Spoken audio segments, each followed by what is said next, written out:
Hi. Hey. We're just going to wait for some people to come. I hope that everybody can hear me. Let's see. What is this stuff? Oh. Okay. All right. What is that? Oh, this is to say if people say inappropriate things. Oh, okay. So you guys better not say inappropriate. Okay, we got some people here. Hey, people here. Make yourselves known. Hi. Hola. We're going to wait for some more people so we can get this discussion going. Yeah, this is going to be a doozy. Yes. How are you, Marie Too Sweet? How are you? I hope you guys are enjoying the last days of 2018. Oh, yeah. Hi, Tamara. Is it Tamara or Tamara? Oh, nice. Good. I'm so excited that you guys are here. This is going to be a very interesting conversation, I think. Something that we have been talking about in our own private conversations. I would love to see if you guys have any questions. I think the majority of people here are ladies, so I can. This is girl talk. Yeah, like this is what we can do. Like we got our drinks. It's just juice and water. This is water. It's just juice and water. Yeah, but, I needed some tea. We're gonna be spilling some tea, but I'm gonna drink. I'm gonna drink the cranberry spill juice. No tea, but we're gonna talk about the tea. We're gonna talk about the tea, and honestly, like a lot of you guys have had some questions. Oh, hi, J Rod. Well, welcome. Well, we need guys' opinions. Except me. We need guys' opinions too. Mm-hmm. Me too. That's so important. Yes. So let's get started. So we actually had like a little list or like a guide of something that we want to like just keep the order going on. However, I am interested in hearing your stories, your questions, comments, all of that. So if you guys are watching, introduce yourselves, make yourselves known. All right, so we're going to get started. So I have my little list. And so something that Dana and I have talked about before, this is my sister, if you guys don't know already, the Trill Vlogger. She is a YouTuber as well, but I call her Dana. So that's my sister. So this is something that we've talked about for a lot of times in different conversations, whether between us two or just with other people. And in my opinion, there is a big difference between dating in the United States and dating abroad. What do you think? Hey, Sasha. Hi, Sasha. How are you? So do you think there's a difference? I mean, if so what are they? Well, what I can say is I can't really speak on dating per se abroad because the times that we have gone away, it wasn't really like me dating per se, but I can speak about my experiences with the way that guys behave and act and treat us, you know, when we go abroad versus here, where we live in the States. So you want to just ask me questions and I answer? Yeah, So the first thing on our list is the first glance. So at first glance, meaning maybe you're walking down the street or maybe you're at the mall or whatever. How do guys approach or lack thereof here in the United States, in your experience? Sorry about that smack. Well, I would say this. A lot of guys here in the States, and a lot of you ladies can probably relate to this, they look. But most of the time, I would say like 90% of the time, they look, but they don't talk. Isn't that annoying? They might look and they stare, sometimes they'll crack a smile, but nothing will come out of it. And it's just so weird to me because it's like, if I give you an inviting type of aura, then why don't you feel comfortable enough to, come over to me or just to say something from a distance? Most of the time, I realize that, like, say, for example, if I'm on the train, right? And something funny happens, kind of like yesterday. Yeah. When something funny happens and we're both like looking at the funny thing that's happening and then we'll like kind of connect based on that. Sometimes that will bring more of a, I guess, like natural conversation and meeting between the two. But other than that, I mean, over the years, I've gotten approached many times in a general sense, but I'm just saying, I'm not trying to be big-headed or nothing like that. But, you know, I don't have a problem getting approached or looked at. It's just, I don't know. I think it's more often than not. Yes. You know? I could say the same. You can tell they want to, but they just don't. Yes. So and Sasha, you say that they don't approach. Maybe they are intimidated. Yeah. But what? By what? By what? Like, you don't know me. I'm just walking down the street or I'm just on the train. What is so intimidating? And I really need the guys to step up and answer, because what is actually intimidating? Because a lot of times, if it's a guy that we're interested in, we're smiling at them. Right, exactly. And I make a point not to mean mug. I mean, sometimes I will say this about myself. I have heard people say, like, you look intimidating, but I'm like, I have a friendly looking face. I don't really have like a grill on my face or anything like that. A lot of times what it is I'm thinking. I'm always thinking. I'm processing things. I'm thinking about my day. I'm thinking about what I got to do tomorrow and so on. So it may look like, you know, maybe I don't want to be messed with. But, you know, other than that, I can't really see why anyone would be intimidated. It's like, I'm just me. Right. So now let's go across the waters to, for example, for Dominican Republic. DR, yeah. There's been many times where I'm literally just angry face, because, you know, when you're walking in the street in New York, you gotta have like that angry face. Oh yeah. Or else people will mess with you. So I would just subconsciously do that when I leave the house, and I'm walking in the streets of Santo Domingo, and I kid you not, people don't care if you look angry. They're like, ay, linda, ay, hermosa, and you're just like, dude, like, I'm actually like giving you the mean mug right now, and it does not matter. They don't care. So to me, it's like nothing will stop a man, especially like Latin men, from approaching you if they want to or if they like you. Yeah. Whereas here, I'll see guys staring at me, or, you know, we'll have the eye tag or whatever you call it, and nothing will happen. So I just don't understand that. Has this happened to you, ladies? Where you'll see a guy that you're like, oh, okay, I'm interested, but nothing happens? But it's usually the guy that you do want. I mean, I think we all like go through this. It's the guy that you do want is the one that won't approach you, but then all the rest of the flock of guys that you would never talk to in your life, they're the one with the glass eye that's wiggling around. They're the one that's like, hey, baby, and you're like, can you go somewhere?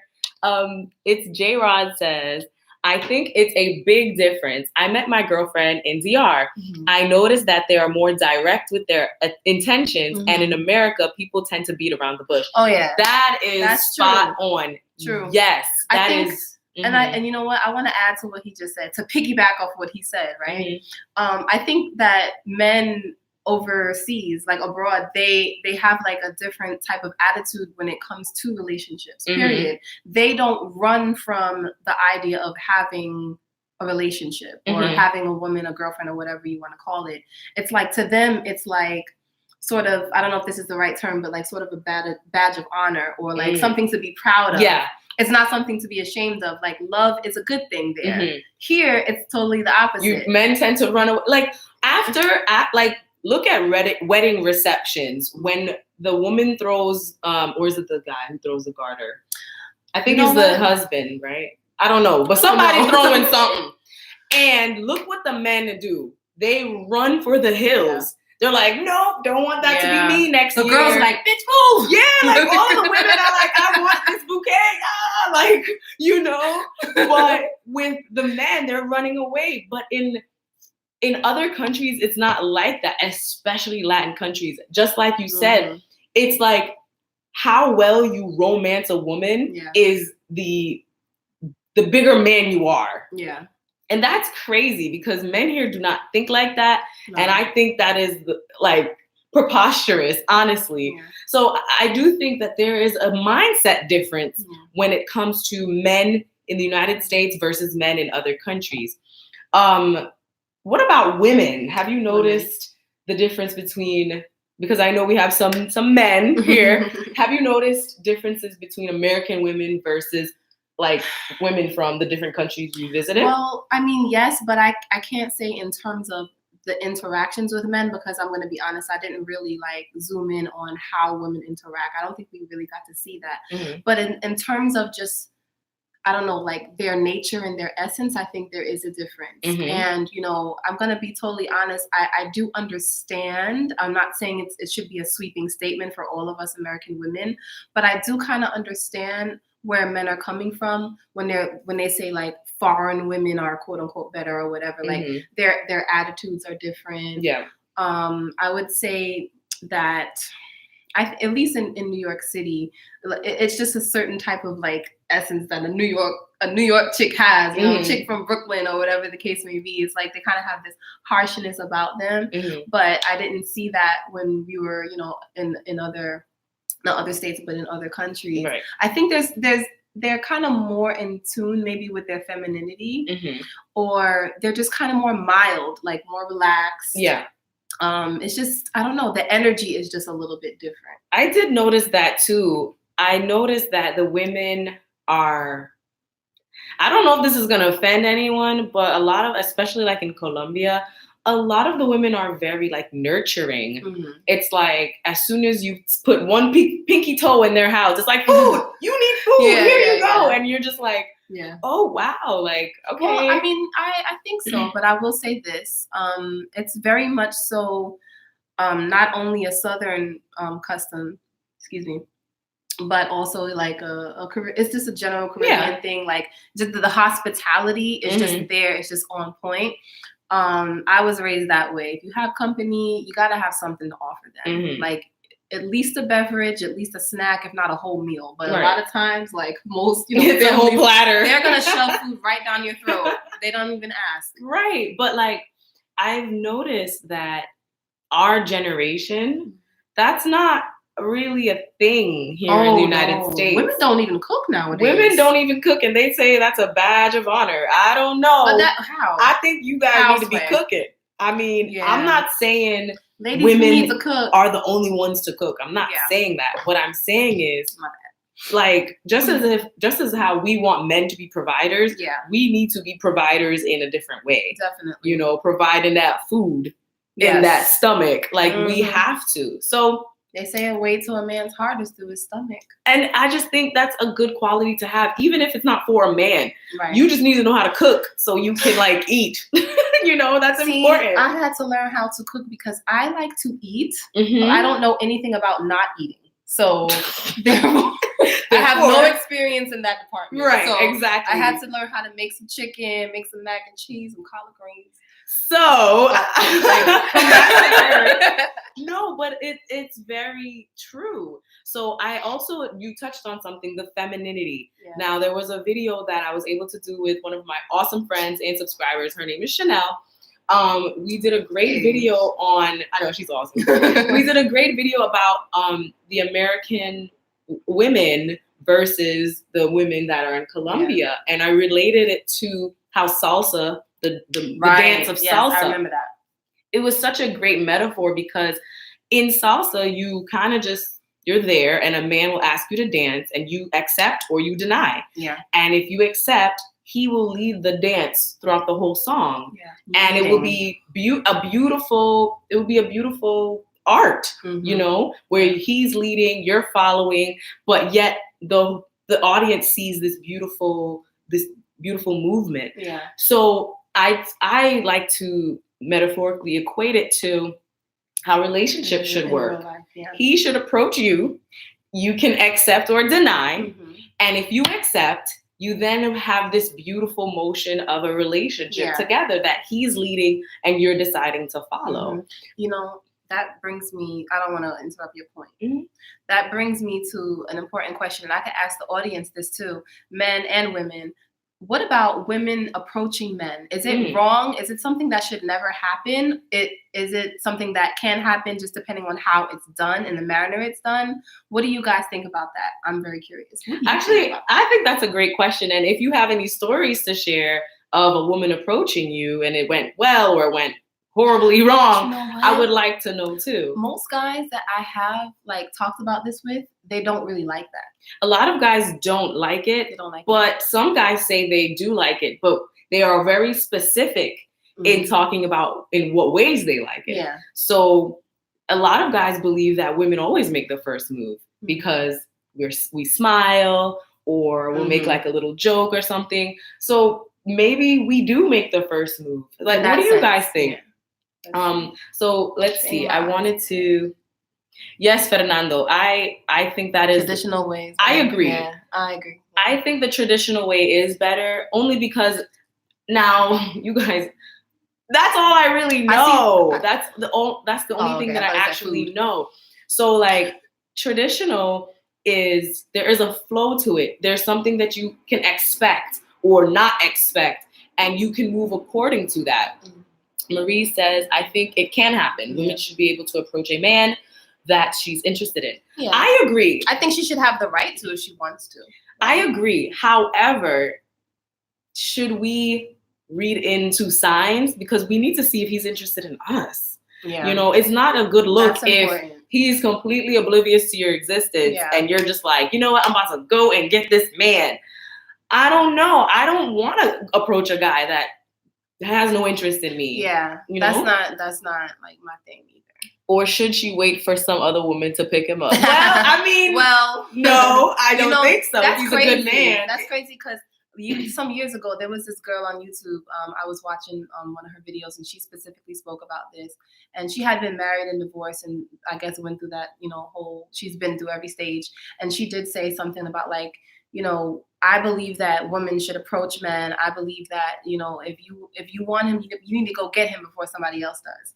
And it's like, that sounds empowering, but at the same time, it's like that's like you're trying to win you're trying to win like a case. Yeah, like see, it depends on how you look at it, because it might sound like when you hear the words being said, it sounds like like why can't I just take charge of my life? But then I said, but I'm still kind of old fashioned in that way. So I don't. For me, it wouldn't work. Maybe it's whatever floats your boat and whatever works for you. Maybe that's what it is. I like what Marie said. I mean, the woman can just start a conversation. Yeah. Yes, I think that can be a great gauge into see. Let's see if he's interested. Because if he's not giving you eye contact and he's trying to get out of the conversation, what should you say? Then I think that he doesn't like you, boo. Yeah. So I think just testing the waters is a great way to then see, okay, maybe he's interested, and then make the first move. But if you're going in blind, I don't suggest that, because that can lead to disappointment. Remember, like I was saying last night, like I was like, it was something, and I was like, the energy is just not right. Sometimes you can just feel when the moment is right to like speak on something or to like move on something, and sometimes it's just not right. Exactly. Yeah. So let's see. Hola, no entiendo nada, pero están guapas ambas. Gracias, Lejuna. Muchas gracias. Estamos hablando de salir como una cita y las relaciones entre una mujer y un hombre en Estados Unidos y en otros países. Así que espero que puedes entendernos.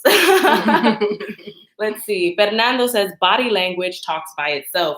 We figured out if you girls have a crush on us. Oh, okay. Should I spill it? Should I spill it? I don't know. Well, I think a lot of guys know if we have a crush on them or not. Oh, yeah. However, it's up to them to make that move based on that information. Right, because honestly, I think that that's kind of enough. I should just be able to let you know that I like you. As far as like, through my actions and through my vibe, the energy that I give off. Yeah. I don't have to necessarily say, I like you, period. But ladies, tell me if this happens to you. If you go about doing that, saying, you know what, I'm just going to tell him I like him. everything changes after that. He'll either act like real cocky, like, oh yeah, yeah, she likes me, and then everything changes, or he'll run for the hills. Like it's a weird dynamic. It might depend on the maturity level of the guy. It might depend on where he is in his life, what he's looking for, what he wants. So it could depend on a lot of things. It could. So that brings me to our next point, where what differs between the United States and other countries. Provider is a big topic these days. I don't know if you guys see this like bubbling video of this guy saying he doesn't want to be provider, he doesn't want to just be a provider. He wants to be some other words that I don't remember. Yeah, like he basically, the premise of what he was saying was he doesn't want to be known as or looked at as just a provider. He wants to be loved too, and he needs this and he needs that, and all of that is all well and good, but it came off to a lot of the public, especially women, as what you're really saying is you don't want to be a man. So that's how it came off. So this is my question for you ladies. Do you think it is still necessary for a man to be a provider? And by provider, we're talking financially providing, emotionally providing, and any other provision that you need in a relationship. Do you think it's still necessary for men to be a provider? Why or why not? So I think men should be the provider. Like, that is very necessary. That is, it is crucial. Now, it is, to me, it is important that men are the provider, because I think what I give in a relationship will, what's the word?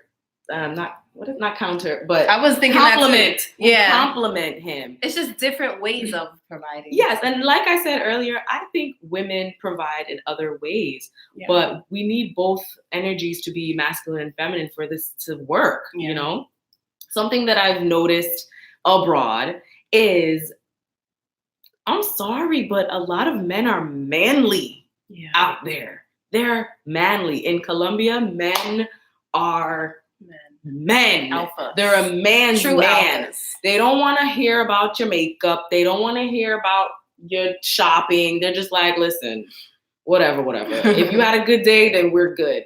They're very masculine. Now, in the United States, I see a lot of guys that fluctuate. Ooh, I almost cursed. I didn't mean to curse.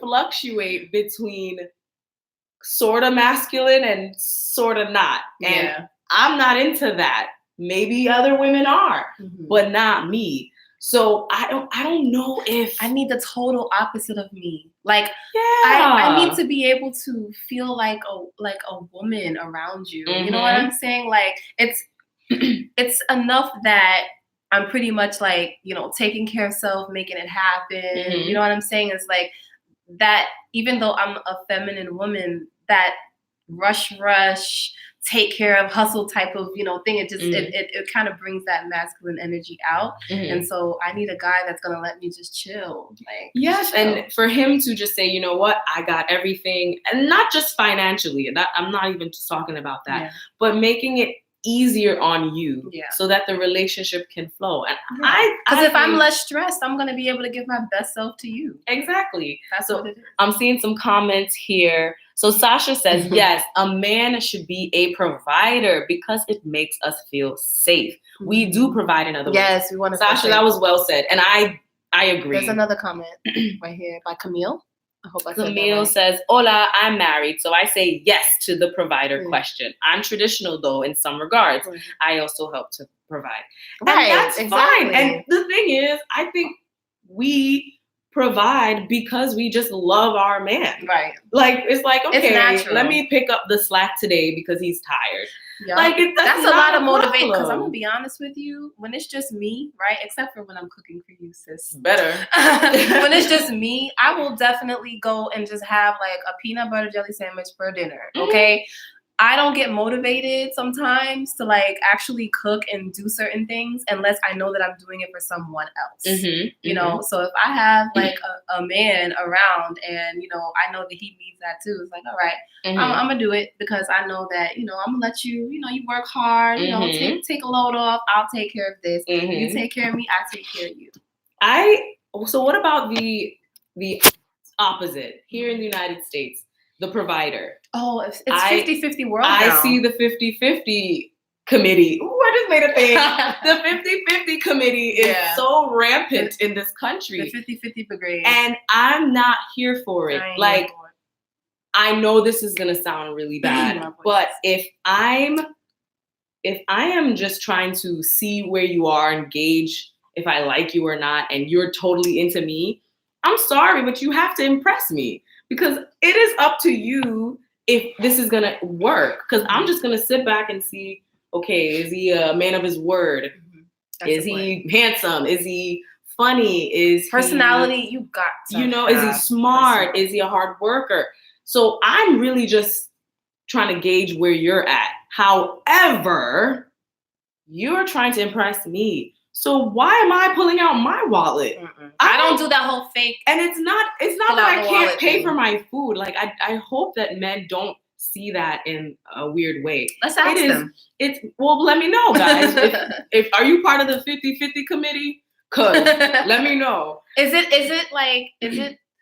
it feel good when a woman, like, you know, that she's willing to pay? Because I've heard a lot of guys say that, you know, like they want to know that she would be willing to treat just as much as he would. And I think that when it comes to first dates, I don't agree with that. But if we're already rocking for a while and I'm in a relationship with you and it's already been established that, you know, you got me like that, then I'm gonna have you like that too. And that's like, if we've been together for 6 months or a year, okay. Yeah. But I'm talking about that first date. Yeah, like, I'm not trying to impress you. I'm sorry, you're already impressed by me. So I'm just gonna sit here, be cute, and allow you to impress me. I don't care if that sounds bad or not, because that's the truth. It's the truth. I hear some, Diana, you say, of course, it's a compliment. Las mujeres queremos sentir que hay alguien que puede cuidar de nosotras también. Saludos desde Colombia. Oh, thank you, Diana. And you're so right. We want to feel that we're being taken care of too. That is, like, I feel like that's our number one. Yeah. You're supposed to make us feel safe. That's the number one thing. Gotta feel safe. So if you're not providing, then what are you doing? Sasha says, wow, I have never heard a woman say that they are not on the 50-50 bandwagon. It's refreshing. Really? You've never heard that, Sasha? Wow. Girl, you need to change your friends. That's not good. No, that's not good, because what type of example are we setting for the men that we are allowing in our lives? Yeah, I think a lot of this has to do with like the lack of chivalry, the lack of Don't get me started on chivalry. I mean, we can point the fingers in both directions. I think that there's women have somewhat of the blame, and then men do too. But I think essentially, just like in life in general, you teach people how to treat you. If we don't have standards, if we're not setting standards, then, you know, then what are you doing? They're not going to follow anything. There are so many people, and the men in my life, like my uncles and my cousins, they've told me throughout my life that a man will do what you allow him to do. And that's really for anybody. But if you're showing that man that, well, you know, you can just call me whenever you want, and you don't really have to commit, and you can just come in and out of my life whenever you want, that's exactly what he's going to do. That's like coming to a job every day, and you're going to get, well, whether you show up or not, you're going to get paid. You're probably going to. No. And you don't know this guy. Why are you investing 50% of your bill with him? You don't know him. I'm sorry. I do not subscribe to that. No. If you are trying to wow me and impress me by showing me a great evening. Impress me by taking me to a very nice date. That's not, I don't care if the bill is $10 or $1,000. That's not what we're talking about here. We're not actually talking about monetary games or whatever. We're talking about the environment, the moment, the memory. That's what's actually important. That's the important thing. And I witnessed way more chivalrous men in Colombia. Mm-hmm. Yeah, I felt like a princess. I felt like a princess. I never felt like that here. I hear especially in New York, it's hey ma, and that happens in Colombia too. However, like that's usually just like the old guys, but over here it's everything. It's the older guys, it's the guys your age. However, in Colombia, if you're sitting waiting for the bus, or if you're at a party or whatever, guys will come up to you correctly and try to talk to you, and they will hit on you, especially if you're showing that you're interested. They'll reciprocate.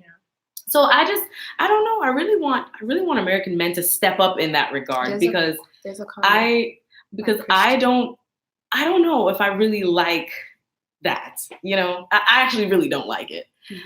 So we have some more comments. Holly Artis says, pero la más importante cosa is that he has a relationship with God, and that he can pray for you, and he has his own relationship with God. Yeah. Girl, you just said a word. You are so right. I mean, that's actually something we're getting to. That is a very, very important. I think both United States and the countries that I visited have a lack of Christian men. Like, I'm talking about real Christian, not we go to church and then, I'm talking about actual relationship with God. And that's something that I would like to see more of on the whole planet. So if we can like find guys that just love God, but still fine, I would have been married already. For real. But I do believe that, there are men like that out there. I've met men like that who are amazing men, who love their wives, who are great fathers. So I'm sure that those types of men will be out there for us, because I don't know if you're married, but for us single girls, we're holding hope. Christian Craig. How are you doing, Christian? As a guy, I think a guy should pay for the first date until the relationship is established. Right. Personally, I couldn't be in a relationship where everyone is willing to pitch in one way or another. I agree. Yes, and again, we're talking about like the first date or the first times of dating. When you're in a relationship, now you've made a unit, so you should be helping each other out. But when we're getting to know each other, it's a different dynamic. I can't invest my time into you if you're not showing me that you're really into me. Yeah. Sorry. Let's see. Definitely. J-Rod says, definitely for the early stages, guys should take care of these things. If you want to prove yourself, I think a man needs to take that initiative. That's how I was raised. Yes, J-Rod. Right. I like to hear that. Kayla, dang, I need to go to Colombia. Yes, girl. Yes, girl, you do. Now, this brings something I really want to talk about, which I don't know if a lot of YouTubers or travel channels talk about. So what I'm going to be saying is not a very popular opinion, and you may have never heard about this before, but machismo. Machismo. It is a little rampant in Latin America. And I say that, and machismo is basically, what's the English word for machismo? It's like misogyny. Yeah. Yeah. I guess that would be I guess that's the closest thing to it. Yeah. But machismo is something that is crazy. Now, I haven't met any men my age in Colombia that had that machismo type of thing going on, but a lot of my friends, they had countless stories of their father, their grandfather, their older brother, just not really appreciating a woman's strengths, or even recognizing a woman to even be strong. And I really have a problem with that. One of my really good friends, that she was in one of my YouTube videos, she shared with me that her father did not allow her or her mother to go to school or work throughout her whole childhood. She didn't go to school because he didn't believe that women should be educated. Where did they live? They lived in Colombia, in the outskirts of Medellin. That's not legal here. No, the outskirts of Medellin. Of course, it's not legal here. Like you need to figure something out. No, on the outskirts of Medellin. She talked about that growing up, and so she, basically was not educated throughout her whole life, and her father beat her mom. And I'm not saying Colombian men are like this, ladies. They're not.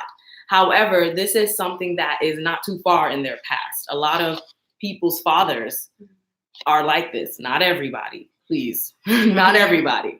But a lot of women have told me that their father mistreated their mother or, did not allow them to go to school. He, for nothing, allowed his wife to go to work, even though they were poor. Yeah.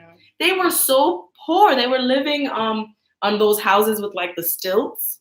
But he would not allow his wife to go to work. And so I'm just like... But it wasn't coming from a place of, I don't want you to have to work. It was coming from, you are forbidden to... Yes. Okay. Because there's a difference between a man saying, listen, if you don't want to work, you don't have to work. I got you. Mm-hmm.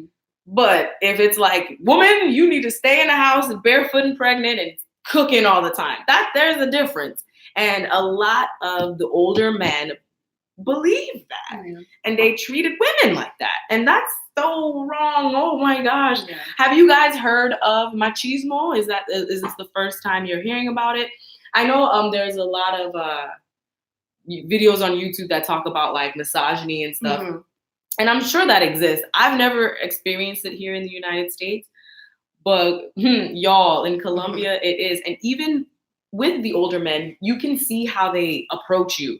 They'll like, hey, hey. And you're like, you're touching me. And I'm not talking about like Colombian touching. I mean, you're really in my bubble at this point, and I'm not here for it. Man, that's happened to me here too. That's true. Some people just don't get the clue. They don't. But I've noticed that a lot of the older men in Colombia feel like they are entitled to your time and to your body. There's nothing more like that's creepy. Uncomfortable.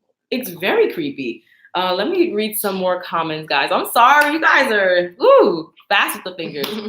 So Fernando says, not at first. Do not allow a guy to take you for granted because he pays the bills. You might feel like you owe them something. It depends on the man. Eventually, he should do it. Very well said, Fernando. Very well said. Oh, Camille, keep hope alive. Girl, It is just a ticket away. The men out there are very attractive and they're actually very good guys. I thought we had a lot of fun in Cartagena. Yes. And if you're into more like black men, I would recommend Cartagena because it has a lot of Afro-Latinos out there. Yeah, it's very Caribbean. It's a Caribbean feeling because it's right on the Caribbean coast. So if you want black men, I would say Cartagena. Yeah. But I think the men overall are amazing. I wish I could say that about America. American men, if you're watching, please step up the game.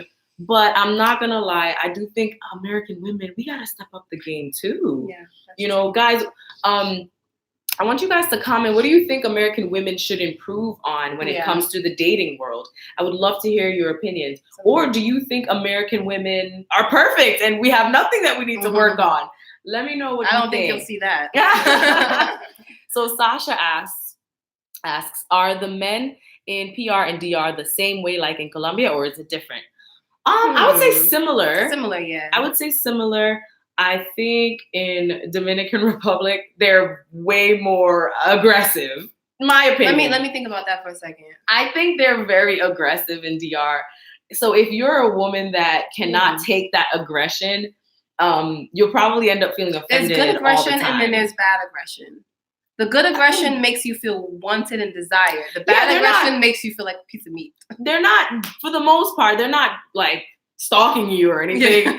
But sometimes they'll make you feel like a piece of meat. It depends on the woman too, because even what I would consider good, like aggressive behavior might be intimidating to a certain type of woman, True. So. But it's funny. Some of my friends in London, they say that American women are very aggressive. There? Yeah. So people in London, at least my friends, they tell me that they believe that American women are very aggressive with men. And I'm just like, really? Like, is that our stereotype? And I don't think so, because I'm one of those types of girls that will just sit there and wait for you to talk to me. Like, I don't think I'm aggressive, but I guess that is the stereotype that we have, or the reputation that we have. So I don't know. Let's see, J-Rod. I definitely feel the women take more of a domestic role in Latin America. The standards are lower and they tend to be more dependent. That was a big difference I noticed compared to the women in the US. Yes. Oh, I'm so glad that you said that, J-Rod, because, you know, when I was out there, I was dating, and something that a lot of the guys tend to say was, oh, you're so independent. That's so cool. You make your own money. Oh, wow. And I'm just like, and like, that's not a big deal. Right, because you're thinking, okay, that's normal. But they're thinking, yeah. And I'm saying, like, how do you expect me to eat? Like, I have to pay bills. Because it ain't, so, I think also, there's kind of an assumption that if you're from America, you must got it like that. There is an assumption. Even my friends in Trinidad, they're like, but it should be easy for you to send me 4 pairs of Jordans. What? I've never bought a pair of Jordans in my life. I own a pair of Jordans. They really think like I'm out here rich. Like what? So a lot of foreigners, they do believe that once you come to America, you're automatically rich. So I do think that is true. But yes, a lot of the guys, like, they would comment on being impressed, like, wow, you make your own money? That's so cool. That's so great. And I'm just like, I don't know how women get along with not making their own money. So yeah, a lot of women, they depend on men. And I don't think that's necessarily a bad thing. But if you don't know how to be self-sufficient when that man is not there or doesn't exist, what if he, God forbid, passes away? What if he decides, I don't like you anymore? You have to have certain things in place that speaks to you being able to take care of yourself. It's always good at least know, you know? Yes, exactly. So, you know, make sure you're self-sufficient, but once you become, you know, once you're in a relationship, then make sure you guys are interdependent. There's a difference. Right. Interdependency. There's codependency, there's dependency, and then there's interdependency. Yes, and you need to be interdependent. You both are depending on one another for the different skill sets that you're stronger in. Right. So exactly. You know, let's see. Apple Lime. I think the men are kind of immature in America. I agree. Yeah. Now, it's not for all guys, because I've met some very nice guys, American guys. But for the most part, I feel like a lot of men are like, I'm not ready. I'm not ready for a relationship. I'm just not ready. I just want to see where it goes. What do y'all mean? We ain't got time, where it goes? We ain't got time for that. I just turned 26 a few days ago. And I'm 20 nothing. So. I don't believe in, I don't know. Let's just see where it goes. Yeah. You like me or not? Yes? All right. So we're going to be together or not? That had its place in like the late teens, early 20s. Like we're kind of like grown men, grown women status over here now. Like you got to be knowing. Like you got to be knowing. You have to know. And what I really don't understand is, why are you dating if you're not thinking about a future? Yeah. Why are you dating? This goes for both men and women. Why are you dating if your intent is not to be serious and one day be married? That's the purpose. Why are you dating? So you can just use my body? No, that's not going to be happening. Someone said they don't know in their 30s either. Was it Traveling Diva? They don't know in their 30s either. LOL. I just don't get it. Now, one thing I've noticed, both DR and Colombia and Spain, is once they realize, okay, I'm feeling you, we've been seeing each other for maybe a month, they're going to ask you to be their girlfriend. Right. Sometimes a little too soon, but that's a whole other topic. No, I think we should talk about it. The men in a lot of these countries, they're ready to be with you. Yeah. Now, intention, I don't know. Visa. Right. Do they really love you? I don't know. These are things that you would have to think about. Yeah. So Miss Camille, who is going to be booking her ticket to Colombia like yesterday, just make sure that guy loves you and wants to be with you and not for papers, okay? Because that is a thing. That is a thing, not just in Latin America. But that's in every country. One thing I will say. I mean, I've even been asked like for marriage. I've been asked for marriage too a few times. And it's like I can't wrap my mind around that. One, because that's not like the norm here in America, and then two, I'm just like, okay, how do I look at this? Like, I'm not gonna take that seriously, but how do I look at that? Like, you're asking me to come and live with you in your country, but is that just a cover up because you really want to come here? You know what I mean? This is you'll never know unless you really spend time with that person. Yeah. For me, in Spain, there was this really amazing guy. He was so amazing. If he was Christian, I could have been with him. Honestly, he was amazing. However, he really was serious. He's like, I want to get married to you.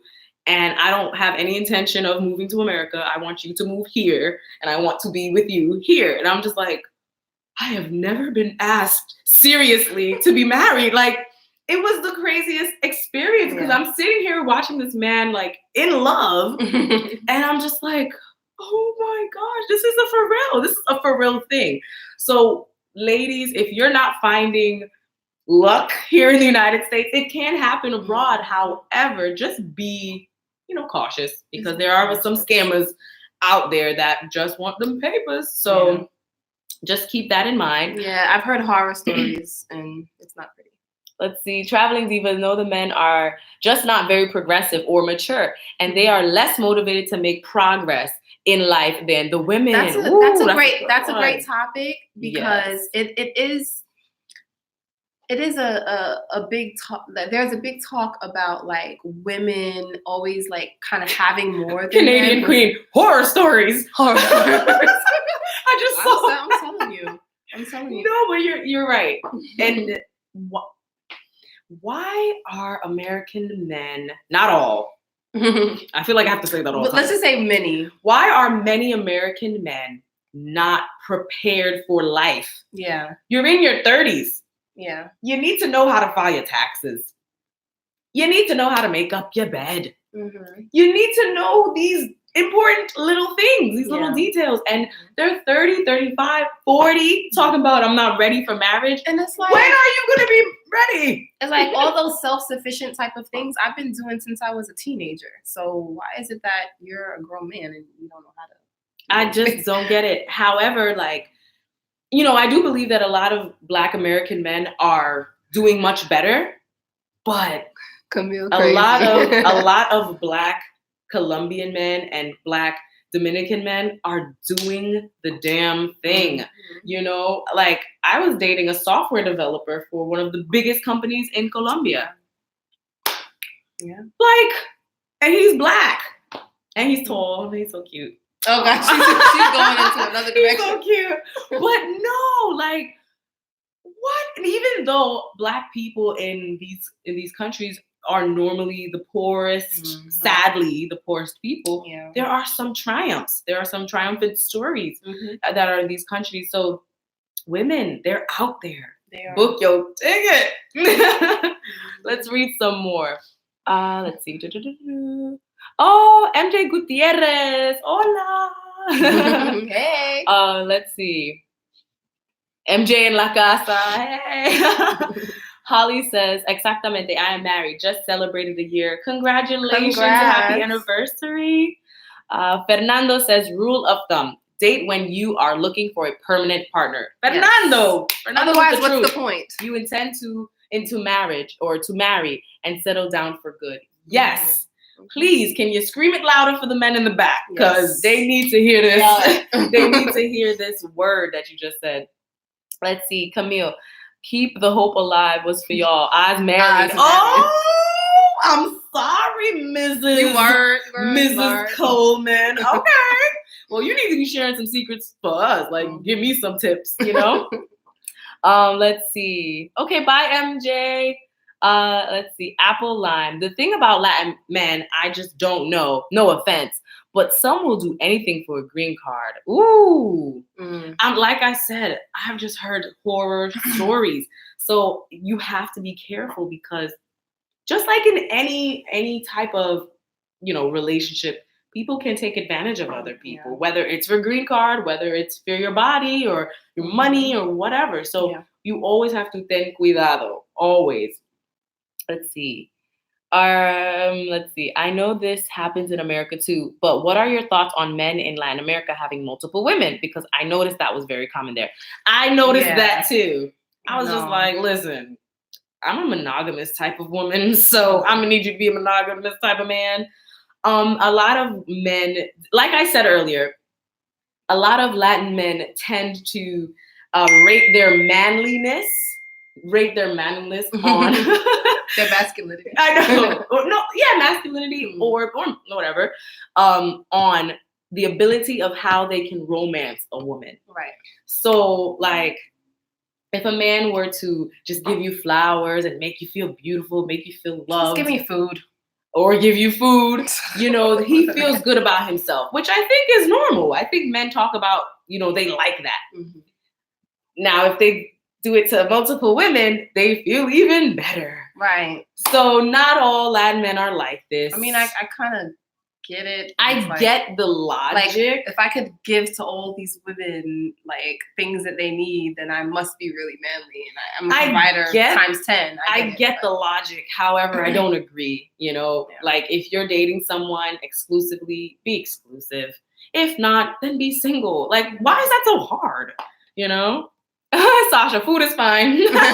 I like that. So I wanted to move on to feminism. I know that's a touchy topic. Oh, I know it's gonna get crazy. But first, I want to ask, what do you guys think about feminism here in the United States? I personally think the actual definition of feminism is wonderful. Yeah. I am that. Like the first wave of feminism. Yeah, the first wave of feminism. I'm that. I want equal rights for both men and women. Mm-hmm. I want women to feel that they're comfortable doing whatever they want to do. Right. However, it's taken a turn. Mm-hmm. And I know some people would disagree, but I feel like it's taken a turn to where now a lot of women who consider themselves feminists, they will kind of try to be better than men. Right. It's all about the one-upping the man. And I don't see the need for that because I feel like we're kind of like in our own lanes. That there's things that men are naturally good at. Yes. Like it's like they were created to do the things that they were created to do and what they were created to bring to society and contribute. And then we also, as women, we have what we bring to the table. Exactly. So it's like two lanes that really don't need to collide. No. You know what I'm saying? Yeah, they help each other out at the end of the day. So I don't really like that people are turning the actual meaning of feminism to this thing that has now made men hate women and women hate men. Yeah, we need each other. Like, why are we fighting each other? Like, obviously we were created to be with one another and have unity. We need babies. We need other humans on this earth. We need to be together. We cannot be fighting one another. So that is something that I think it does not happen in Colombia as often. I think men and women tend to like each other more in Colombia, in Dominican Republic, in Puerto Rico. They like each other more, whereas you will see a lot of men and women bashing each other online here in the United States. Oh God, especially Black men and women. And it's so disheartening. Yes. It's so, I mean, like literally you go on Instagram or whatever, and I have seen Instagram, Facebook, whatever, even Twitter. Like, you go on there and you look and you see just Black men and women arguing. It's like they're arguing over like a situation that a celebrity is going through, right? It could be like a custody battle or something. And then the men are defending the man in the situation, and the women are defending the woman. And now they've brought it personal to them, and now they're going at it. And it's just like, it's just too much. It's overwhelming. So Sasha, I just love reading Sasha's comments. First wave is great. The turn it is taking is getting out of hand. Yeah. Like, it's not okay for a woman to be a woman. Right. Do you know some people were trying to say like the women who decide to be stay-at-home moms are basically bad women? But why? First of all, like, If it's their choice. If you are financially stable enough to stay home and watch your children and grow them up and cook for them and feed them and nurture them, that's amazing. There should be better, more of that in society, especially the Black community. And the reason why I kind of say Black community, because obviously, you know, I'm part of the Black community. And speaking from a professional standpoint, as an educator, you know, I can see it from that perspective. You know, a lot of us women, we're just stressed out. You know, we're single moms and all these different things, and we just have so much on our plate. We're not able to like really be there and zoom in on the child and like really raise them the way that they should be raised. And it impacts society. So if you're a woman who's able to stay home with the children and, you know, rear them and bring them up in the way that they should go, then that part would be, you know what I mean? Like, that part would be taken care of. And how amazing would it feel to not have to go to a job you hate and be stressed and always in your masculine energy. You know, I've worked some jobs where I had to be in my masculine energy and it's draining. How amazing would it feel to just wake up to your beautiful baby and just love on them and cook for them? And they need that bonding. The first few years of life, like it's critical that a child and a mother bond. It is critical. You know, there's a few more comments. Fernando, watch out, girl. Watch out, girls. Extreme feminism is like machismo. You're so right, Fernando. That's why many men are not interested in marriage anymore. I agree with. Yeah, they have this like MGTOW thing going on. Is it MGTOW or is it MGTOW? I think it's MGTOW because MGTOW sounds stupid. Yeah, I heard someone say MGTOW and I'm like, I thought TOW is TOW, whatever. But I don't know if you ladies or even men have heard about that, but it's kind of like the opposite of feminism. For men. So it's like to look out for men. Going this way. There's no progress. Everyone is having less babies, or we're not marrying enough. So we're just having a whole bunch of babies with nobody together. And it's just a free-for-all. It's just in general, like society is just totally out of order. It is. And you can see the chaos that comes out of it.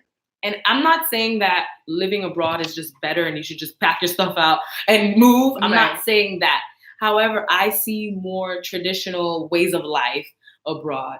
And even Spain is a very liberal country. I still see more traditional ways of life in Spain. So I really feel like we got to get back a little bit to that tradition. Like we got to keep what's good and throw out what's bad. Like we should be able to vote as women. We should be able to work if we want to. But if I choose to just stay at home and watch my children and be a housewife, then I should be able to do that without judgment. Is to be a work from home mother. Because I don't mind working. It's just that, you know, there's nothing better than doing what you were purposed to do, something that you're interested in doing. Whether, you know, so many entrepreneurs in this day and age and in our generation. And, you know, I would love for that to be me one day, you know. And I feel like not having to work outside of the home is a lot less stressful. You don't have to commute. You don't have to deal with people in an office, all those different things. You know, you're doing what you really are interested and created to do. And so, I don't know. That's just my take on it. And definitely when I have children, I really want to be a mommy. Like I'm so excited for that day to happen. But I want to spend as much time with my children as I can. And that's important. I see that Traveling Diva is saying the issue with MGTOW is that men don't want to be men anymore. That's unfortunately. And because so many young men have been raised without their fathers around, they don't know what it means to be men. Perpetual cycle. Yeah. Traveling Diva. Yes. But then, you know, the sad part is that a lot of guys online, they're blaming the Black women. But what are we doing? We're blame.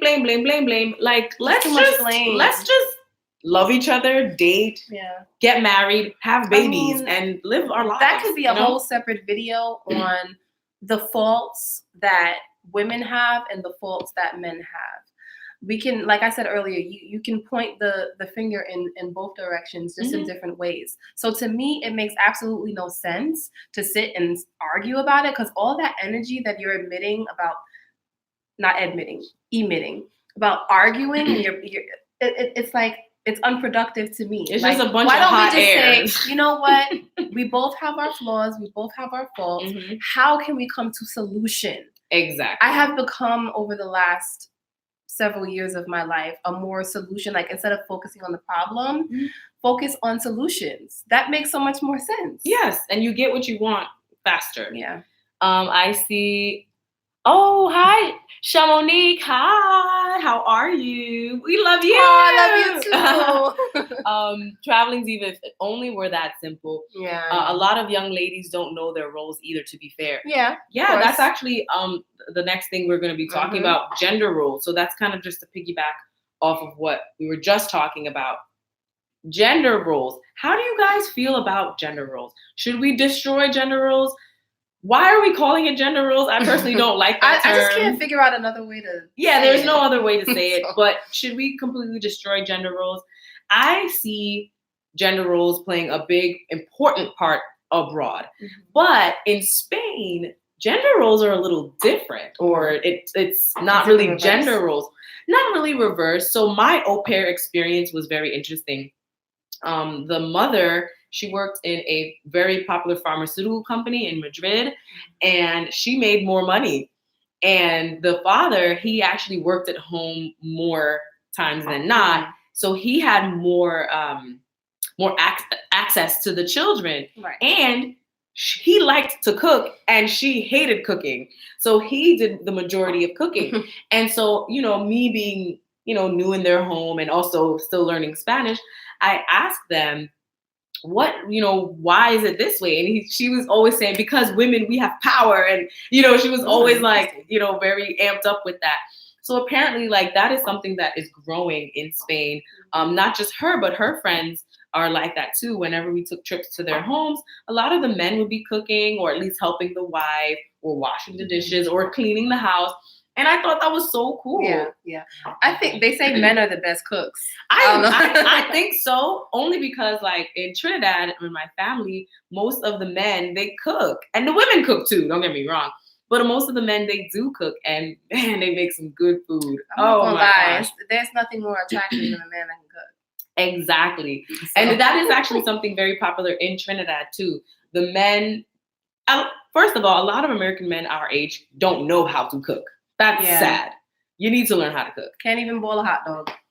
You're burning water. That's a problem, But no, in Trinidad, a lot of guys my age can cook. And that's something that the mothers make sure that their sons can do, is cook. So that's really good. I also wanted to bring up the fact that in Trinidad, by 26, you should be looking to be married. And if there's any Trinis on here, you tell them, like, by 26, everyone's looking at you like, so, and like TikTok. Also, by the time you propose to your fiance, you need to have a foundation being built, like a physical foundation. Like literally. A literal foundation for a house. Because if you're not building a house, then you're not getting married. That is the type of culture it is in Trinidad. What symbolism do we have of that here? Just a ring? Just a ring? I could buy a ring. I could buy a ring. Don't get it twisted. I want and but that brings me to my next point. I still want to finish the gender role point, but I want you guys to keep in the back of your head, long engagements. Yes, long engagements. What up with that? You finally get the ring. You're like, yes, we're about to get married. 2 years later. 5 years later. When we getting married, where's the date? I want the date. I think, honestly, when it comes to that situation, I'd rather you just leave me. Just break up with me. Because I'm not going to be held on ice. Traveling diva, the hush ring. Yeah. The hush ring, right. Exactly. Ain't nobody got time for that. We ain't 15 where we going to be doing a promise ring. Promise what? A promise is a comfort to a fool. Okay? Ooh, with the words. That's what they say. And I believe it. So that's the thing. Like, where is our foundation so we can prove, this is actually happening? Well, if he's actively planning, I mean, guys are not. I'm gonna give it to them. They're not really into the whole. This is where the reception's gonna be. I don't expect them to want to pick out the colors, but if they handed over the checkbook and a card, like, okay, put the deposit down. That's good enough for me. You know? No, but I think, and for every relationship, it could be different, because if you genuinely have, like, some financial kinks that need to be worked out, or if you're in the military, or if you got, school or whatever the case may be, as long as it's not clearly an excuse, because those things could be easily used as an excuse if they just happen to fit your story. But I feel like if the guy, how can I put this? I could take a guy seriously if not only is he talking about it, but he's doing some practical things to actually make it come to fruition. And Janet says something really good. Gender roles and family values are still intact abroad. Yes, and this is why I'm looking to marry foreign. Very interesting. Wow. And any particular country, Janet? Yes, so I agree. Like, gender roles are still intact. And I believe that us women in America, I believe we still want gender roles. Yeah. I know the internet is trying to tell us otherwise, but the people that I meet every day, we tend to want to have the option of not working. Yeah. We want that. We want the ring. We want the wedding. Working in the traditional sense. Yeah. Which meaning you go into a job you hate, not like if you're in a career that you love. Of course. So I think most American women want gender roles as long as it's, you're not going to be hurting me or taking advantage of me, but in a way where I can be the nurturer to you and you can be the provider to me. I think we want it. Tell me if I'm wrong, ladies. Do you guys want the gender roles where he's the provider, you're the nurturer? Let me know in the comments. I really want to know. Let's see. Exactly, apple lime. And that's why I meant when I said that women are settling for more. Men can only do what you allow. Yeah, you're right. Yeah. Oh, yeah, you're so right. Shamonique, they ain't ready. But why? Guys, we need to hear from you. Why are you guys always not ready? Yeah. What is so scary about that? What is so scary? Because these men abroad, they are ready. They meet you and they're just like, I don't need to look any further. But you're the one that I want. There could be so many reasons. Like, I think a lot of the things that we do as human beings stem back to our childhood. Yes. Childhood trauma, childhood experiences. But people in Colombia can have childhood trauma. I mean, yeah, that is true. But maybe it's just, I don't know. I really can't really give like a concrete answer because there's something societal. That's the only the uncommon denominator. But you know what? I just thought of something. When it comes to like our society, like especially in the Black community, not to blame it on music completely, but music has a lot to do with it too. Because like, if you think of when you were a kid, like what did you hear in hip hop songs? It was not about being committed. It wasn't. It was about having as many women as you could. You know what I mean? And so when the youth are listening to that, they're internalizing those things and it becomes the norm. And it's like a lot of our kids, they're being raised by music, from when I was a kid to now. Yeah. And so it really shapes the way that they look at relationships and, this whole no feelings thing that, you see on social media and in music as well.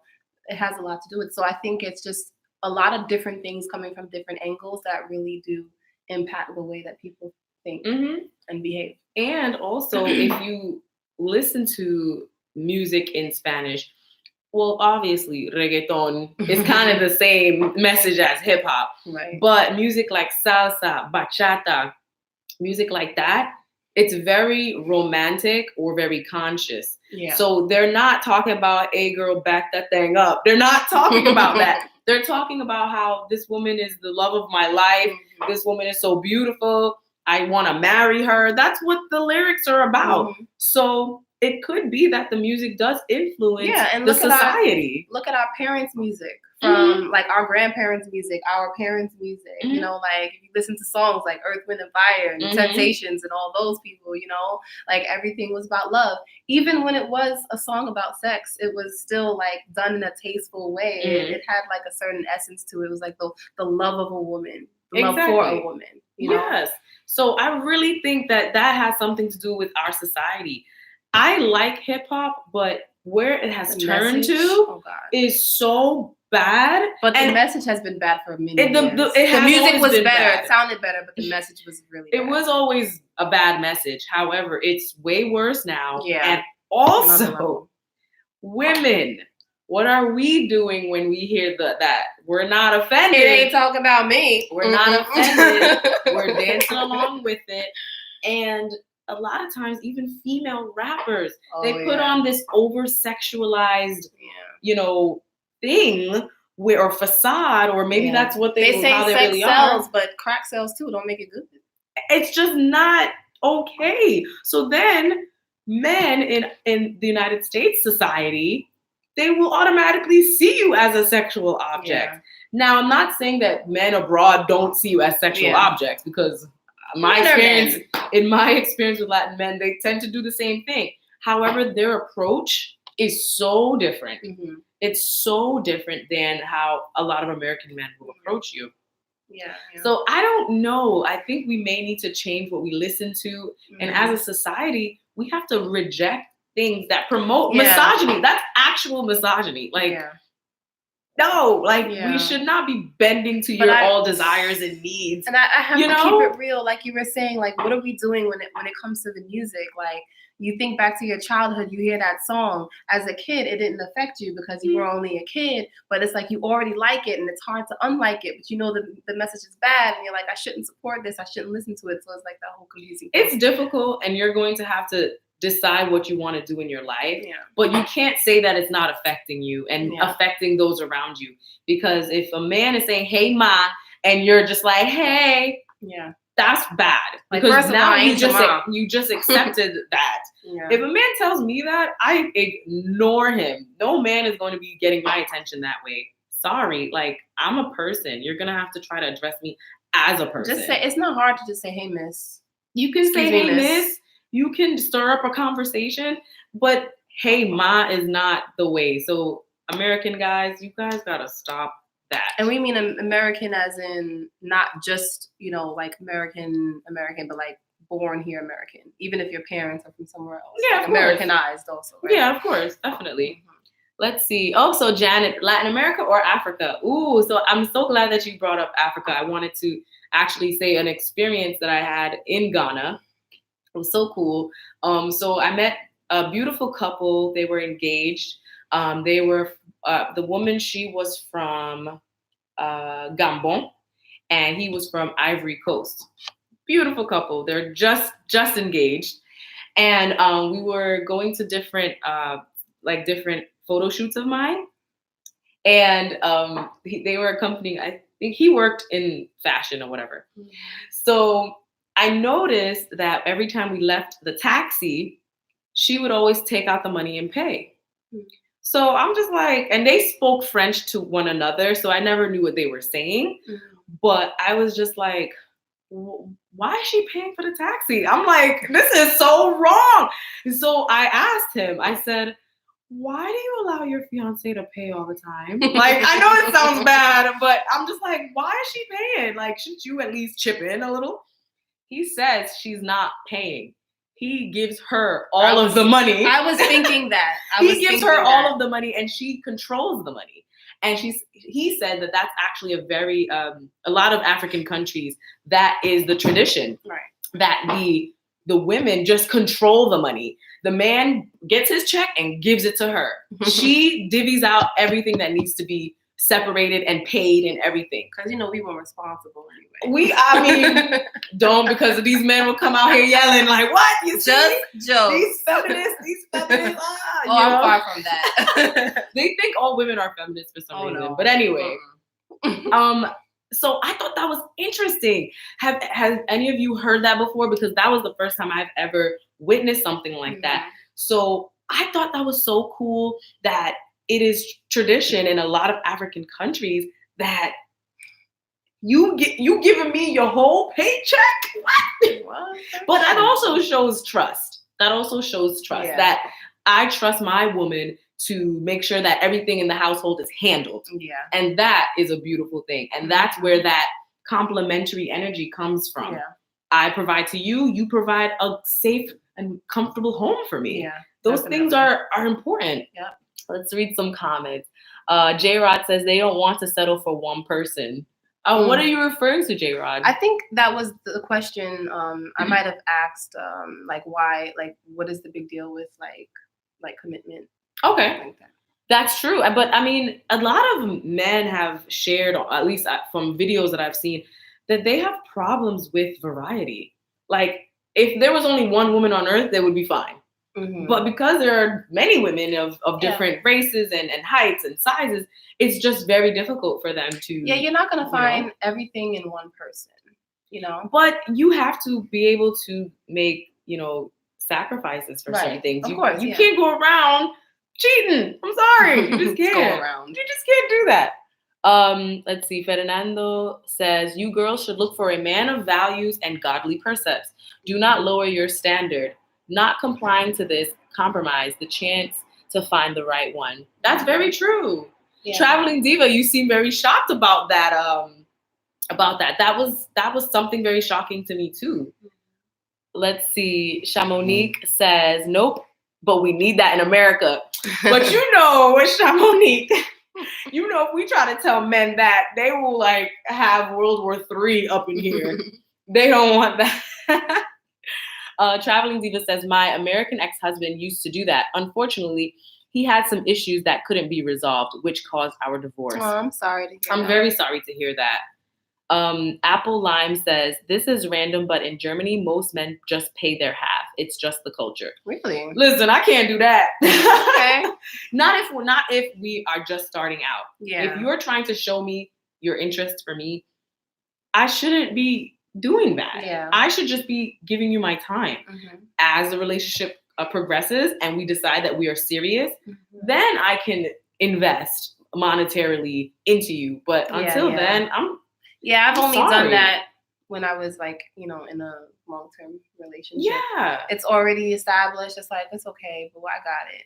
Right? Exactly. So, I mean, the Germans can do what they want to do, but... And I think, I have my own philosophy of how I want my situation to be, and how I think things should be. But at the same time, I feel like, who am I to tell people how they need to operate in their relationship? Like, everyone has the right to do things the way that they see fit, Yeah, everything will work for others differently. Yeah. There are some women that want to work and don't mind if their man stays at home with the kids. Right.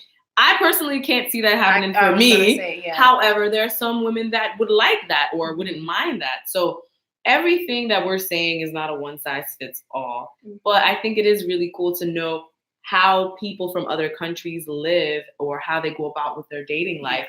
Because here in America, sometimes we are a bubble and sometimes we don't notice that there are other countries out there doing different things. Yeah. So it's really interesting to see how it's different. Mm-hmm. So Chamonix says, I believe that giving your spouse the control of the money, it is another form of trust. And maybe that person has better mathematics skills when it comes to being diligent with bills. Yeah. That's true. My math skills suck, but I'm good at managing bills. So yeah, I'm not that great at math. I hate math. I will always make sure things are paid on time to avoid fees. Yeah. I don't want to just wake up with no lights, Yeah. So I think I'm very good in that aspect. So people can just find out what their strengths are and just work in that way. I think during your single life, during that whole season that you are single, it really teaches you a lot. Like for me, I have learned self-sufficiency over the years. I have learned, how to manage money, how to manage bills, and how to keep things flowing. I've never been without, and I'm so proud to be able to say that. Like, I've never had my phone bill cut off. Mm-hmm. You know what I'm saying? Like, I always made a way, and so it gives me a lot of confidence that I can take care of my family when the time is right.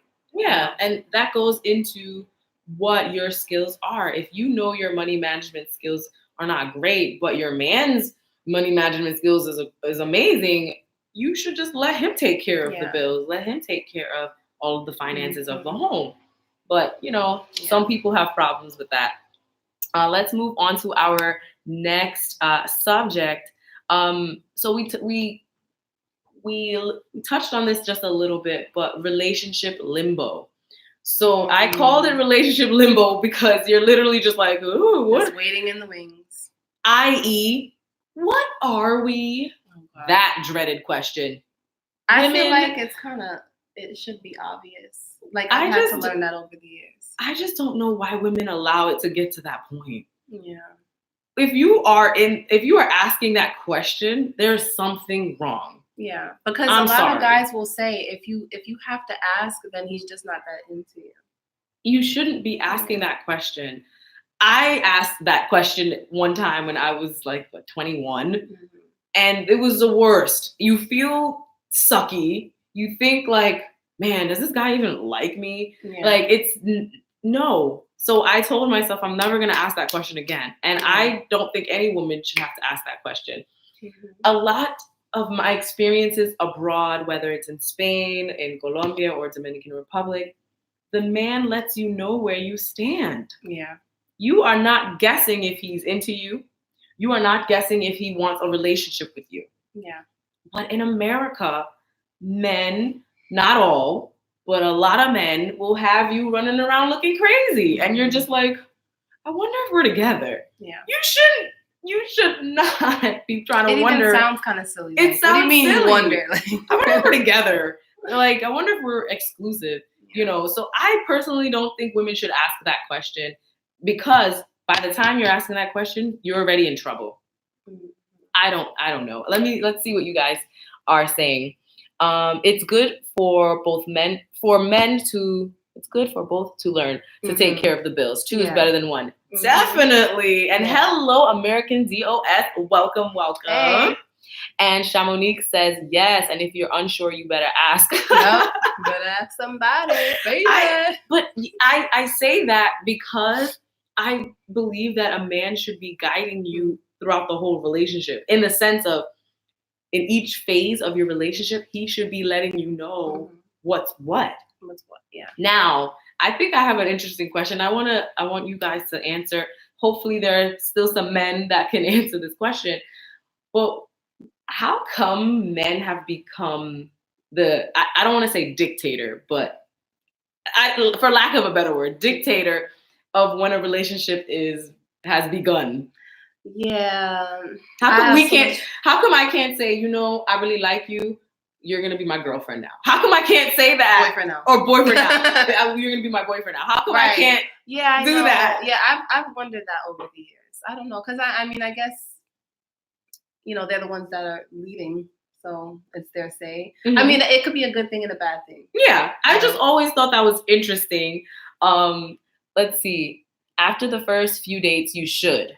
Okay. Mm-hmm. Wait, you should what? You should ask, okay. What are we? Oh, okay. Okay, you know what? That's fair. Mm-hmm. So I was referring to women who are casually giving it up and then asking that question. Right. Like that's what I was referring to. But I think, Shamonique, you have a great point. Yes, I think after the next few dates, if he hasn't said, hey, I really like you, I want to work towards something serious, then I think you should ask. Because they say it doesn't take men very long to figure out what he wants. Yeah. And that's something I wish I knew as a young woman. I wish I knew that. I really wish a lot of men who are happily married now, they would say, by the first month I knew she was the one, or by the third month I knew.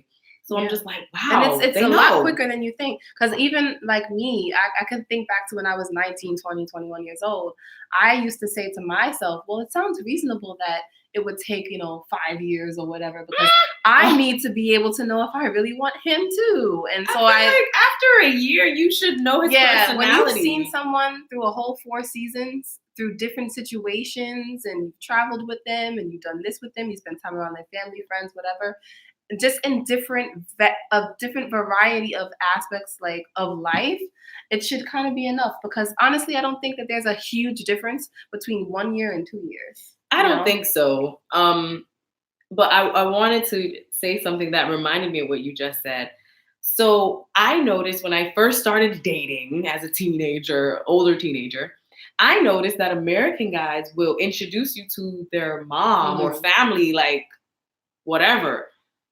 In the Trinidadian culture, if you are introducing your parents to a girl or a guy, y'all are serious.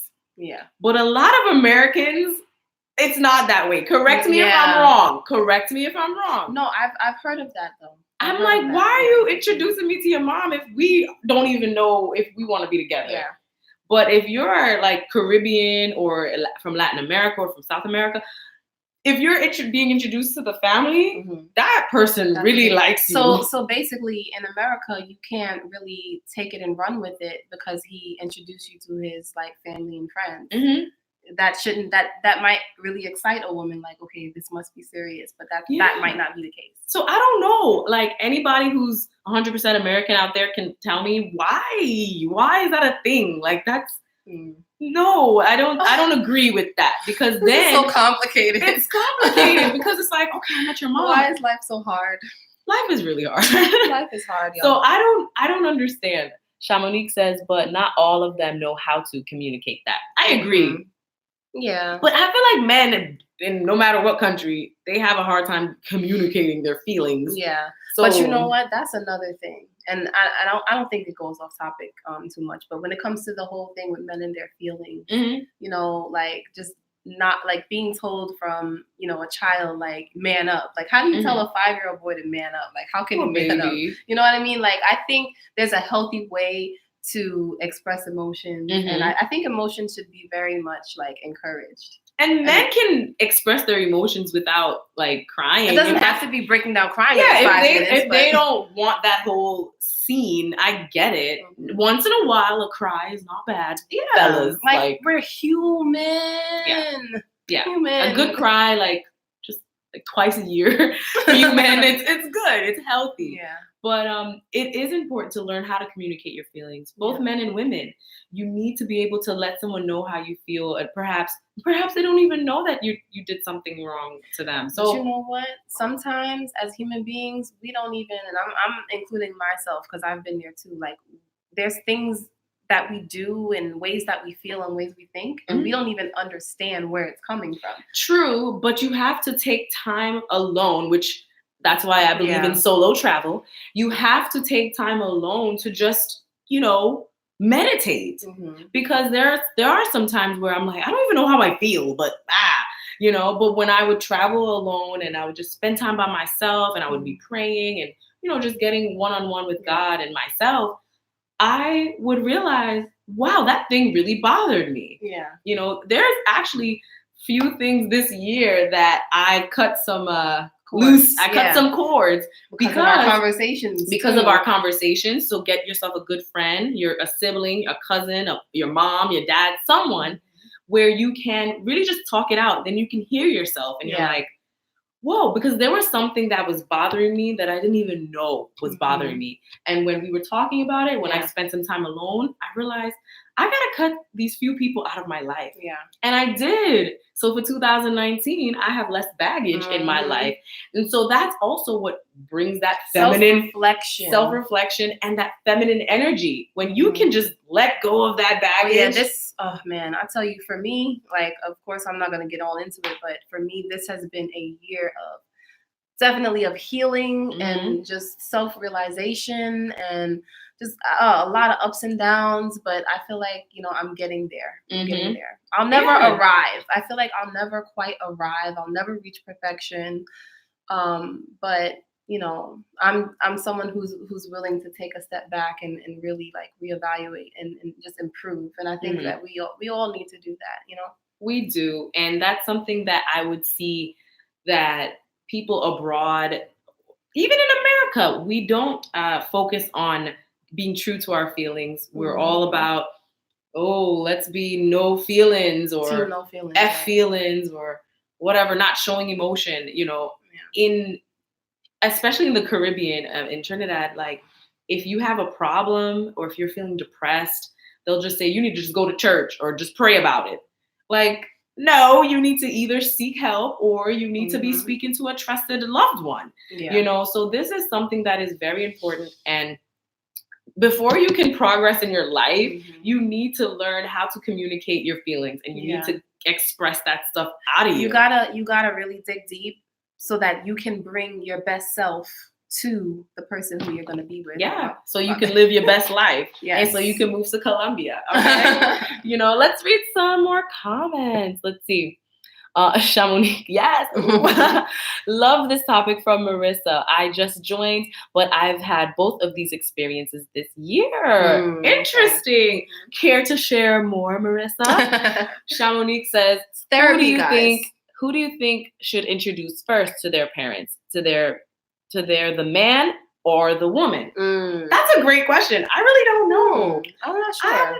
Let me chew on that for a second. I do think that if you guys are brand new and you're exclusive, I think the man should introduce the woman to the family first, only because then that will prove to the woman that, okay, he's serious. Like, he's for real, for real.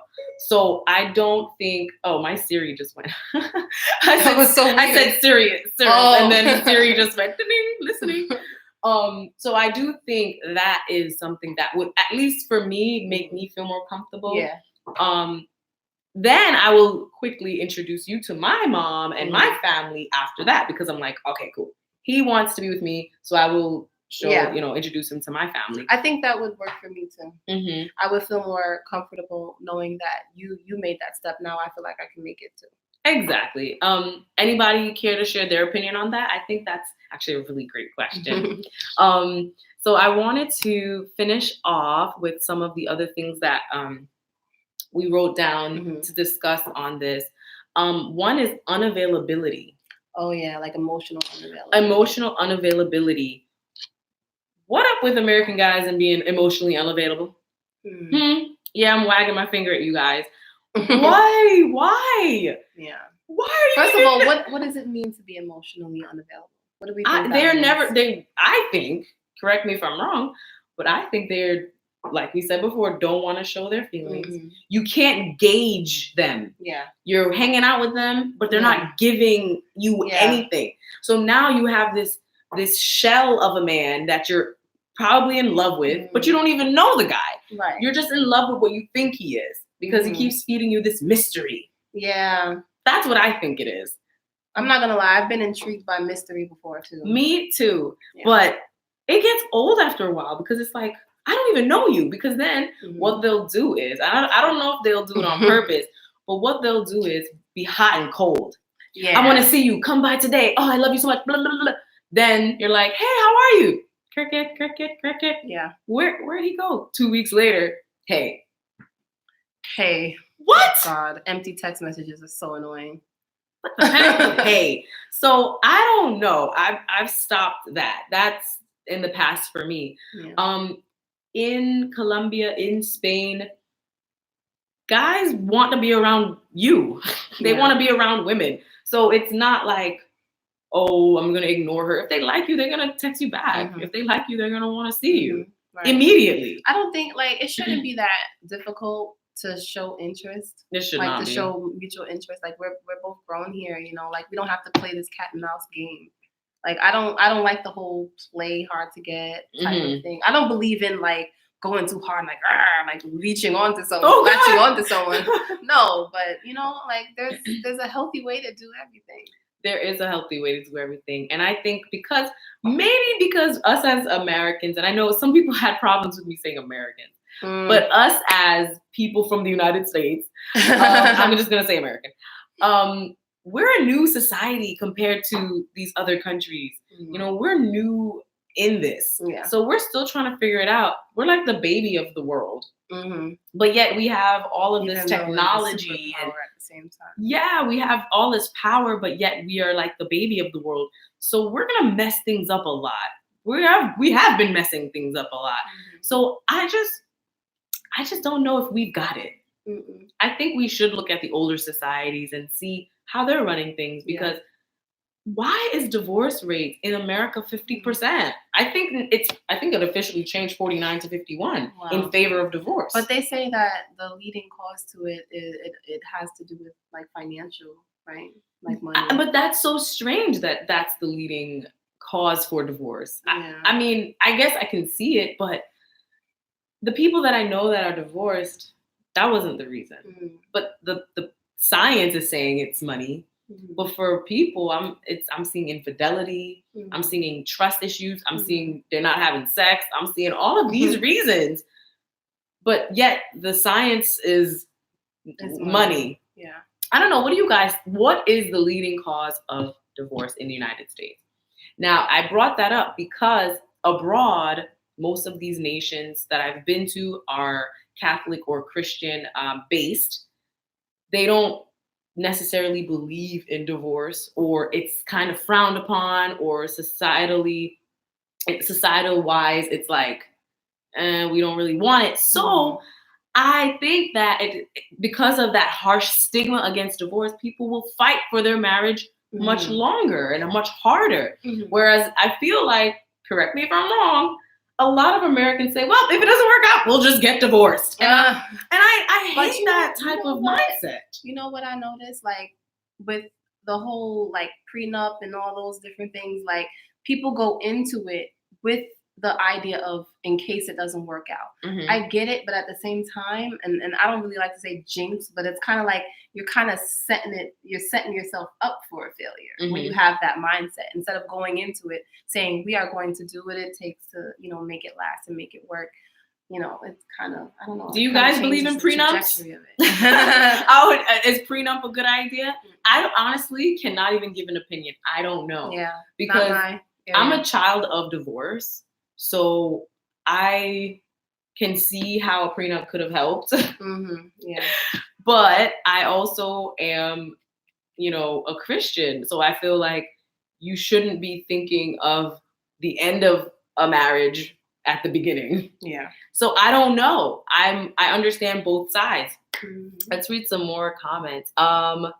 Fernando says, I think this is a cultural behavior. And Chamonix says, media is the problem. Happy New Year. Happy New Year, Elios, Guerrero. Happy New Year. You both, Chamonix and Fernando, are right. Like, it is cultural. We, as Americans, we got some growing up to do. Yeah. We've got to grow up. And Chamonix, I really do think it's the media. Look at, just as we were saying before, look at the music. It's promoting, what is it? Polyamory? Polyamory, yeah. It's promoting polyamory. It's promoting degrading women, and it's promoting women to accept it. I mean, that's a recipe for disaster. So those are things that we as a culture, we need to change, because like I said, abroad, a man knows that if he does a certain thing, he's going to be bashed society-wise. Like, for example, in the Caribbean, I can mostly speak about Trinidad and Tobago. If someone finds out in the community that you beat your wife, oh gosh. Whoa, it's a bad day for that man, because they will drag him from his house. From the house. All the men in the community will kick Yes. So I don't know. I don't remember where it was, but I saw a video on YouTube. And they'll film it. Yeah, they definitely did. They beat him to a bloody pulp in the street. It's not acceptable. You do not put your hands on women. I believe that. Most of you guys, I believe that. Yeah. But what I'm saying is, here in America, what will we do? We'll call the police, which is fine. But that's not going to happen in TNT. In TNT, we're going to beat you up first and then call the police. So it's like even more. It's even more elevated. So I brought that example up to say that there are societal things or a community thing that will determine if something is right or wrong.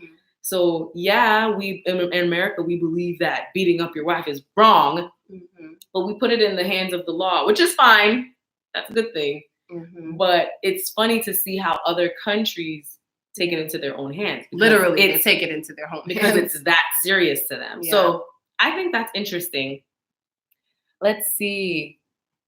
Ooh, some good comments, guys. Apple Lime says, it's like a game. It's so annoying. I don't even entertain that anymore. You good girl. I don't either. Like, what's the point? Honest. Like I said, I just turned 26. I feel like I don't got time. Ain't nobody got time. I don't have the time to waste. Like, I have to think about my future. I don't want you playing games with my mind or playing games with my body. Like, no, these things are sacred. Your mind and your body is sacred. Yeah. You need to treat it as such. And you need to let these guys know, like, you're not going to be fooling around over here. Okay? So, Jacques, I don't know if it's Jacques. What you said about that African couple is true. I have been married to my wife for 38 years, and I feel comfortable giving my wife my paycheck because generally women manage money better. Yeah, we kind of do. But that's the thing we were talking about before. Everyone has their strengths. Everyone has their skill set.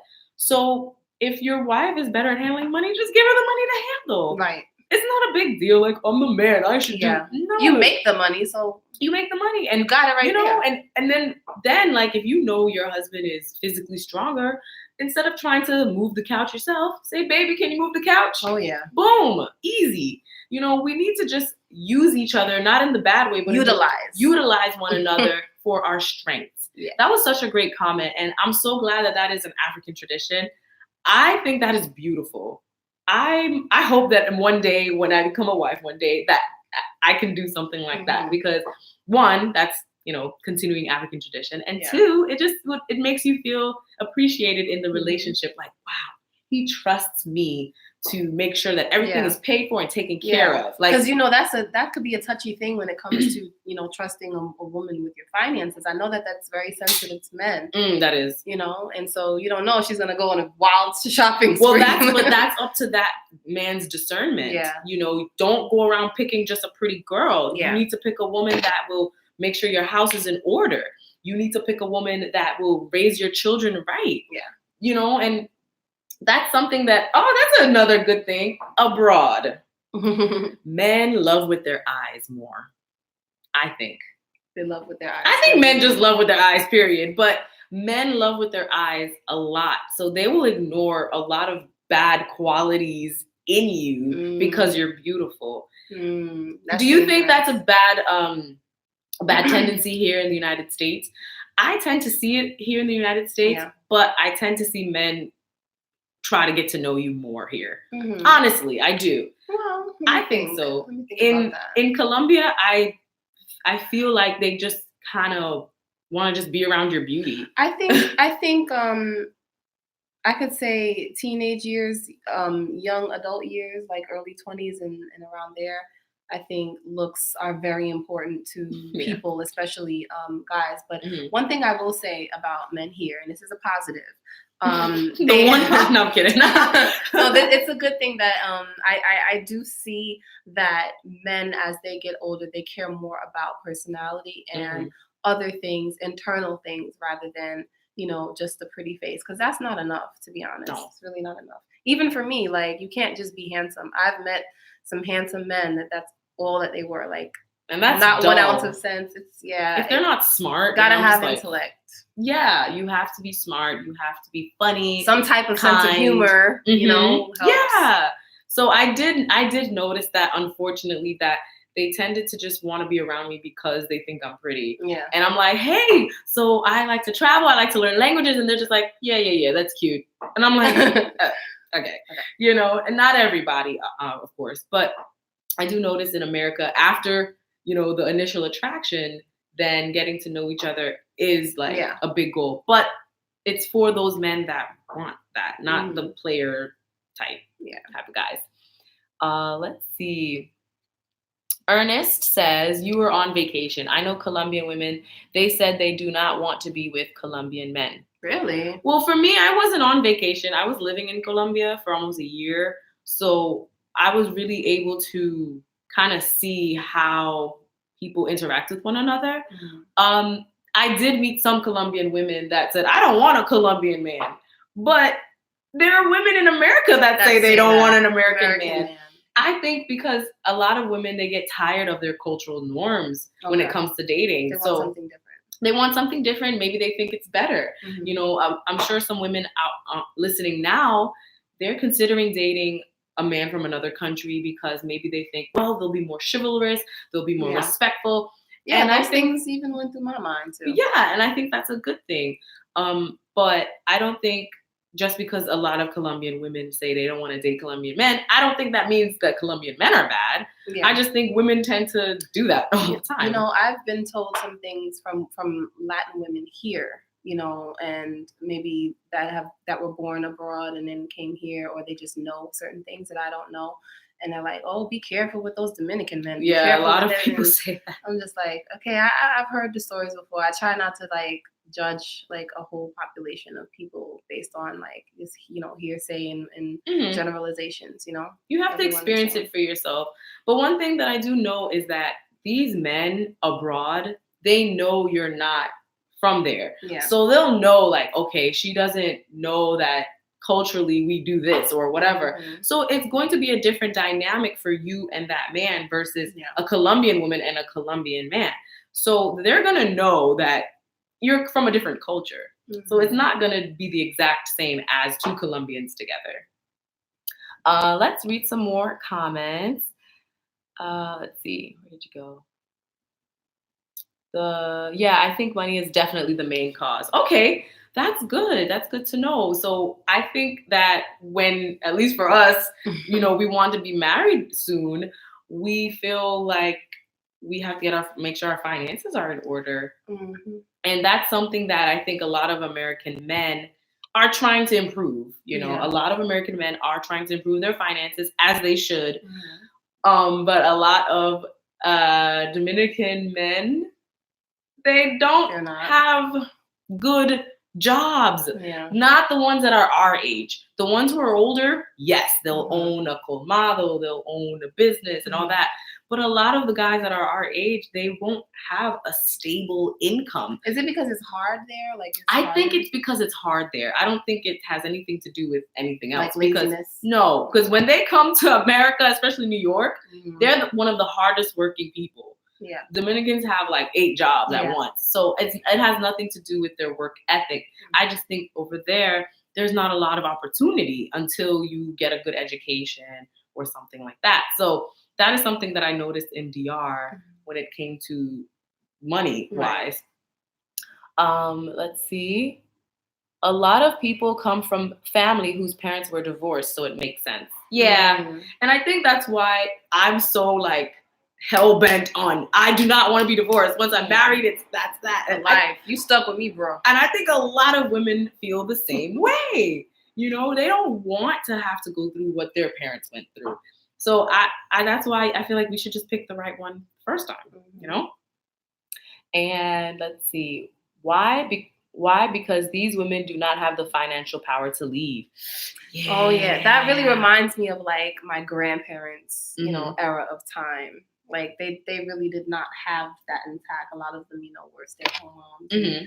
They didn't have careers and they weren't in office and they weren't, doing big things and they just had to stick around. But shouldn't you still fight for your marriage? Yeah. Well, yeah, of course. So, I mean, one, I don't think you should be dependent on anybody. I think you should know how to, do what you need to do to survive, whether it's making money or getting through in life. But I do believe that you got to fight for your marriage. Now, I'm speaking out of naivete because I'm not married and I've never been married before. So it's hard to speak. So it's hard to speak on it, but I do think you should, always fight for your marriage. Unless somebody is hurting you, that's not okay. Run for the hills if that's the case. Yeah. Let's see. And most people back in the day didn't even know what a prenup was. That's true, Chamonix. And also, the average person don't have money like that. So it's really you're fighting over the house and the children. Yeah. Which is so sad. Like I've seen like a few celebrity divorces and it just looks so like vigorous. And it's so public. It's so public and it looks like, oh God, you guys were in love before. Why do you hate each other now? Yeah. Let's see. Fernando, love, commitment. I'll be with you no matter what. Plus passion. I want to tell everyone I'm in love with you. Plus intimacy. I know you very well. We divorced because at least one of these is gone. Yes, that was well said, Fernando. So then we should know this, no matter if you're dating guys or women from another country or here in the US. We should keep that fire burning. That's really what it comes down to because a lot of the experts say you fall out of love with that person, which causes you to want to leave. But love is not something that you fall into. It's not like falling in a ditch. You know what I mean? Like, because it makes it sound so bad, Well, I agree. I personally don't believe in love at first sight. I think love is something that you choose and also that grows. I mean, it could be, but it's so hard to put love in a box. Like, first of all, there's different types of love. There's, you know, brotherly love and, you know, friendly love. And then there's love for your siblings and your parents. And then you have love, romantic love. And so, you know, all that comes into it. But I can say that even like from my experiences, you know, in different situations, you can grow to love. You can grow to love things about people and learn to love people very rapidly, depending on how quickly you get to know one another. You know, yeah, so it's so hard to. I agree, but I really don't think you can love someone if you don't know them. Right. Well, not like literally love at first sight. Like I saw you and I love you. That's how like imagine somebody comes up. I see you. I love you. I've had guys say I love you. I'm like, I know you're just joking. Are you? Run but you know, but you know, I do think that there are some things that no matter what country you're in are still the same. Yeah, people are people. They could be a good person or a bad person. So always have your guard up, especially women. Please have your guard up because you do not want someone taking advantage of you. It doesn't matter if you're dating an American man, Colombian man, Dominican man, a Ghanaian man. It doesn't matter. You have to make sure that you're safe and you're good first. Let's see. Wait, Chanelle, are you Trini? I'm from Barbados. Hey! How important is the money for you in a relationship? That's a good question, Elios. For me, I only see money as a resource. So it's not like, not an agreed way. I just want to be able to put money into my business. Yeah. Like, to me, if I didn't need money to build like my businesses or to travel, then I wouldn't really need it because I love traveling and I love, you know, growing my business. So I kind of need money. And food. Food is so good. Of course. Gotta live. Food is great. So money is important because it is necessary for life. If you're saying, does the man need to be rich? No. Yeah. For me personally, money itself is not important. Money is kind of valueless if you look at it, but it is the thing that does get the bills paid and does get the food bought and clothing and all those different necessities. So to me, like I never had like a dollar amount in mind that a guy has to have, like he has to make a certain salary or have a certain amount of money in the bank. You can be someone who, you know, isn't really rolling in the dough, but you're very good at, you know, being responsible with your money, your finances, you know how to invest, you know, you do different things to, you know, keep yourself, you know, above waters. And so to me, I think the main thing is just having the provider mentality. You know, if we're going through a rough patch, you have to be resourceful enough to say, you know what? Okay, I need to do X, Y, and Z legally to make sure that, you know, our expenses are paid for and that you're taken care of. So, you know, to me, that's just my take on it. Yeah. And how about you ladies? How important is money in a relationship? I do think that money comes and goes. Like I always like when guys try to show off their nice car or whatever, that doesn't impress me because I don't believe I'm a materialistic person. But also, it's just money. Yeah. Money is easy to make. You work and you get money. Yeah. However, do you have character? Do you love God? Are you fun to be around? You know, those are things that are not easy. Can I be myself around you? You can't find that in every person. Yeah. Anybody can go make money. Yeah. Anybody can do that. Yeah. It's just a matter of time. But if you are a good person, that is 1 in a million. Yeah. And that money can't buy. Yeah. So I'd rather have a good person. Plus, I'm going to have money for myself. So it doesn't really matter. Right.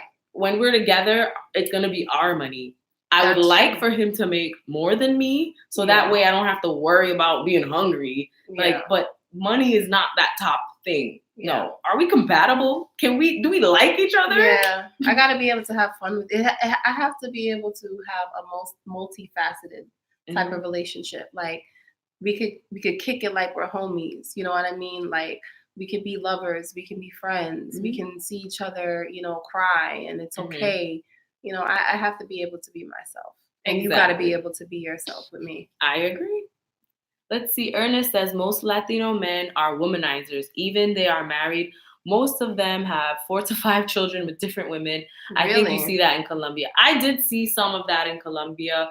But like I said, I saw it with like the older generation. Wait, 4 to 5 different children with different women, like ex-wives, that kind of thing, or you mean like multiple baby mama type thing, like it could be both. I would say both. I've seen both. I haven't seen my generation there doing that. Maybe they believe that they want to be better than their parents, which is good. We should all strive for that. Yeah. But I would see like my friends' parents had that problem. Like, oh, I have this brother over here and that uncle over there. You know. So, but one thing I did notice is there was a guy I was dating there. His father cheated on his mom and had like 3 kids by 3 different women. And she forgave him and took him back. What? She doesn't agree, obviously. No. I think most American women would be like, oh, hell no. But a lot of Colombian women accept that, like cheating. Oh, I don't know. So I don't agree with that. But that was something common that, you know, a lot of the women would just excuse that type of behavior. That's not cool. Yeah. So we're going to be closing in about 5 minutes. So I want to get everybody's comments. If you have any questions, definitely leave them now. Now is the time. Let's see. Candace says, although physical appearance is important, that shouldn't be the foundation of a relationship, especially in the long run. Yeah. Very well said. You're not always going to look. I'm not going to always look like this. Well, you're Black, so. I mean, I have pretty good genes, but I mean, I'm not gonna always have this supple skin. And, all right, okay. But you know, beauty fades, and at the end of the day, are you gonna be helping me to my walking chair, or what is it, the walker? Are you gonna help me to my wheelchair when we're with your old muscles? Right. So that's what you should be looking for a lifetime partner, and it's not just about beauty. And you know, it's not even the extreme to where we're saying that, you know, you got to go find the most hideous creature in the world to like. No, that's not what we're trying to say. No. Of course, attraction is very important. Attraction is super important. Yeah. You know, but honestly, you could be like a pretty average looking person and your personality is just so dope that it makes you gorgeous. Yeah. And I've experienced that myself, you know. Yeah. There are times where maybe you've met someone that you weren't really attracted to. Yeah. But because of how amazing their personality is, you just fell for them. Yeah. You know, and I think that's a beautiful thing too, because it could be the other way too. Like if you fine, you just fine. And you are cocky, you are arrogant, you are nasty, you have a bad attitude. Like it literally change. Like to me, it changes their face. Like I don't know why or how. It has. It's just like their whole face just becomes ugly after that. Yeah. Like I can't see you the same. Exactly. I've been through that before. Same here, and I'm just like, how come you're not cute anymore? Yeah. Not a good look, literally. Yeah, exactly. Let's see. Love is an action, not a feeling. Feeling changes. Love does not. Yeah, love definitely manifests through actions. And you can tell if someone loves you. And that's why when you first meet each other, first dating, he should be paying the bill because now you're showing me you're invested. Yeah. That is really why it's not about the money spent. It's not about the money. Oh, he spent $100 on our date. It could be $10 bill. It's fine. Exactly. It's just you put an investment in. Exactly. I'm worthy of an investment to you. Thank you. Exactly. That was a very good comment. Let's see. If you focus on physical appearance, imagine the handsome dumb guy. After youth is gone, you're left empty-handed. With a smart, average-looking guy, at least you'll have something good. Yeah. You're right. Yeah. Exactly. And by that time, like the relationship develops, they won't look average anymore. Yes, exactly. It really does change. Hold on to when he gets old. And then Sasha says, will you keep this up for 24 hours? Let me see. You guys, I want you guys to like this video if you want this to stay up. If you didn't get to check out the beginning of this live, like this video, and I'll keep this video up for you guys because this is a topic that I've never really was able to get in depth with. And I'm so happy I get to talk about it with my sister because we talk about this all the time. We do. So I'm so glad. Also, this won't be the last time that we talk. I see some lights. Hey. All right. So I'll definitely keep this up. And this won't be the last time that we, talk more about this topic because it's such a deep topic because it's not just about dating. It's about societal norms. It's about culture. That's really what is the foundation of people. Yeah. So I want to keep this live up for you guys because I think it can help. And I hope that whoever out there is looking for love or looking for answers, I hope that I was able to guide you through it with this topic. And Dana, with her wisdom on this situation. You say it like I'm all like well-versed in these areas. She is well-versed. I'm still learning. She's an educator who is very educated. So I trust her opinion when it comes to these types of topics. So what does Chamonix say? I need to travel with good-hearted people like you guys. Oh, Chamonix, thank you. So sweet. That is very, very sweet. Happy New Year to you too, Fernando. Have a very happy New Year. God bless you too. Yes. Where are you guys? Oh, so we're in New York. Yay. New York City. Queens to be exact. Yes. We're the queen. So we're going to be wrapping up in a few seconds. I want to thank you guys so much for watching. I am so excited. And you guys have convinced me to do more lives. So stay tuned for more lives in the future. Yes. And also don't forget to look at my sister's YouTube channel, the Trill Vlogger. So definitely look into that. Later. And I'm very, very happy. And I'm so thankful that you guys tuned in to watch. And I hope you guys have a happy New Year. Yes. I hope you guys enjoyed your holiday. Set your goals for 2019, whether it's to travel more, to learn another language, start that business, start the business, write the book, meet that woman, meet that man. You can do it. Just focus on the positive things and work on the negative things, and you can get there. If you guys have plans for New Year's Eve, please be careful. We live in a crazy, crazy world. People are driving drunk. Yeah. They're acting a fool. They're out there crazy. Be careful. Be careful, guys. And also just watch out for others that could be driving drunk as well. Okay. Mm-hmm. So again, thank you. Blessings to everyone. I wish this was so much fun. I'm glad you had fun. I haven't done a conversational live like this. I don't think I've ever. This is my second one, so yeah. No, but this has been great, and I hope that you guys thought it was entertaining as well. Let's see. Happy New Year's. Happy New Year's to all of you. Yes. Thank you for watching. Night. Thank you so much for watching, and we'll talk later. Bye. Bye, guys. See you soon.